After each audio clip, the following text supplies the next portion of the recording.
এখনকার মানুষজন যেন কেমন বেপরোয়া হয়ে গেছে, মানে সবাই একটু স্বার্থপর টাইপের, নিজের বোঝ নিজেরই সবাই বোঝে, অন্যের সুবিধা অসুবিধা কেউ বুঝতে চায় না। সবাই নিজেদের মতো, সবাই হচ্ছে স্বার্থপর।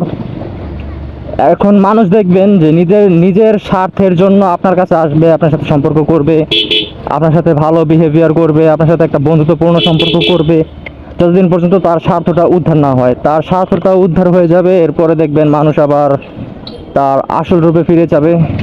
তখন দেখবেন যে আপনার সান্নিধ্য, আপনার সঙ্গ তার আর ভালো লাগবে না, তখন তার নতুন নতুন জিনিস ভালো লাগবে। ঠিক যেমনটা আপনার সাথে করছে, যে যখন অন্য কেউ ছিল না, ধরেন যে তখন অন্য কেউ ছিল না কথা বলার জন্য, তাই তখন আপনাকে ইউজ করছে কথা বলার জন্য, আপনার সাথে কথা বলছে, আপনার সাথে টাইম পাস করছে, এমন একটা বিহেভ দেখাচ্ছে আপনাকে যে আপনি ওর অনেক ক্লোজ, আপনারা খুব ক্লোজ, আপনাকে স্পেশাল ফিল করাইছে যে আপনি ছাড়া তার কেউ নাই, আপনি তার সব, আপনি তার স্পেশাল মানুষ।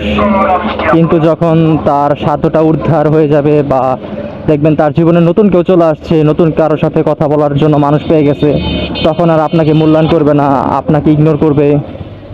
তখন যদি আপনি তাকে কথা বলার জন্য অ্যাপ্রোচ করতে চান, দেখবেন আপনাকে অপমানজনক কথা বলতেছে, আপনার সাথে রাগারাগি করতেছে আপনাকে, আর আগের মতো টাইম দেয় না, লেট রিপ্লাই।